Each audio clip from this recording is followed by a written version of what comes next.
Aujourd'hui, on travaille avec les robots Timio. On fait des angles. En fait, au départ, on avait une feuille puis on devait mesurer un peu les angles.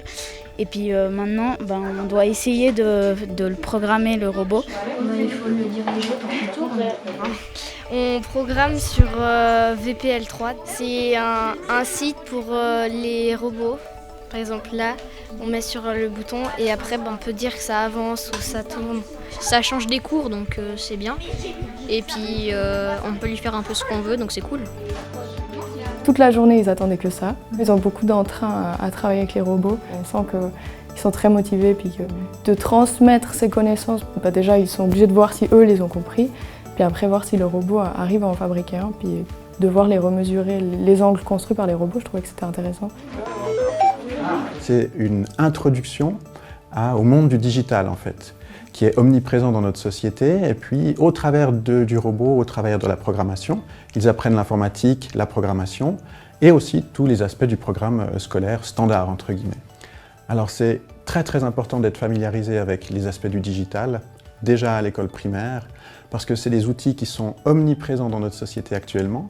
Et puis, on a vraiment besoin de se les approprier, de les comprendre, de comprendre les limites de ces outils et les possibilités pour avoir après vraiment une main mise sur ce qu'on fait et avoir du contrôle. USB pour la connexion sans fil. Ça change un peu parce qu'on fait pas ça souvent. C'est la première fois qu'on fait sur le thème de maths et du coup c'est chouette parce que ça change des autres cours. Mais en général, tu es plutôt douée avec les ordinateurs. Oui, parce qu'à la maison, j'y vais beaucoup sur l'ordinateur, aider ma grand-maman si elle a besoin d'aide, etc. Bon, ils ont déjà quasiment tous un téléphone portable qu'ils utilisent de manière très aisée. Mais c'est vrai que moi, j'ai pris en main le programme une ou deux fois. J'étais beaucoup plus lente par rapport à eux. Eux, directement, ils voient une capsule, ils voient comment ça fonctionne et la fois suivante, c'est logique.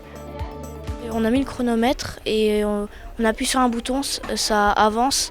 Et après, on appuie sur un autre bouton, ça fait demi-tour et après, ça repart sur un autre endroit. Comme ça fait des angles. Est-ce que ça t'aide à mieux apprendre ?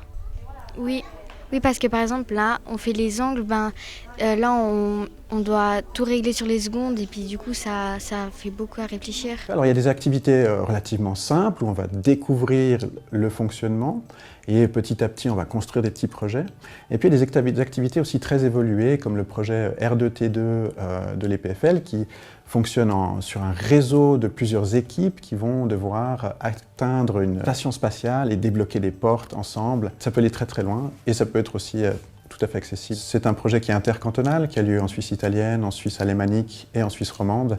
Et c'est vraiment un effort global qui est en train d'être mis en place pour ce projet, pour justement introduire le digital dans les écoles. C'est vraiment intéressant. J'aimerais pouvoir l'utiliser plus souvent pour faire plus de liens avec d'autres branches encore. Je vois que mon collègue avait fait plutôt des activités d'art visuel. On peut vraiment le lier à tout, donc à tester et puis à prouver si ça fonctionne par la suite.